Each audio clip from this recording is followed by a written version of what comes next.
On a daily basis, I must come across 3 or 4 different stories where I think this should be headline news. Like, this should be breaking news, huge story. But I always see these headlines and like CNN and MSNBC and the rest of them are like, oh, would you like us to talk about that incredibly important, serious thing? Sorry, we don't do that. That's not what we do here. Now, it's amazing. Here, I'll tell you exactly what I'm talking about. Some state legislatures are pushing to allow health insurance companies to deny coverage to sick people. Okay, you heard me right. There are state legislatures that are fighting to bring back pre-existing conditions. Okay, I don't know if you know this, the most popular provision of Obamacare is the one that says, hey, insurance companies can't reject you for pre-existing conditions. That's ridiculous. I mean, that system is a system that doesn't give help to the people who need help the most. That's only the exact opposite of the kind of system you would want to have if you're creating a good system. Oh yeah, I'm in favor of a system that doesn't actually help people when they need it. I want to only give health care to people who are perfectly healthy. Okay, that kind of defeats the purpose of health care. Those people don't need the health care right now. I mean, this stuff is so straightforward, it gives me a headache to even have to point it out, right? It's like, really, I have to explain this? This is like 2 + 2 = 4 stuff.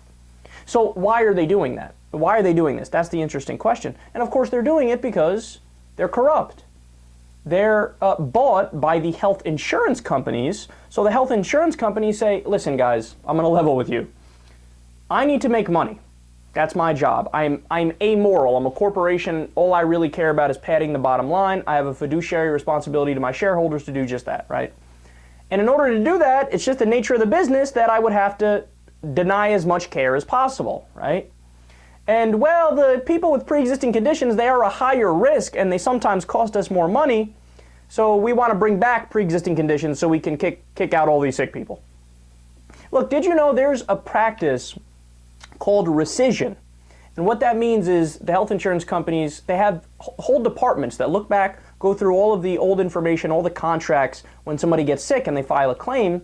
And they'll say, oh, look, on this form on August of 2007, you didn't put your middle initial, but in this other form you did put your middle initial, so there's a discrepancy, we're not going to cover you. Sorry.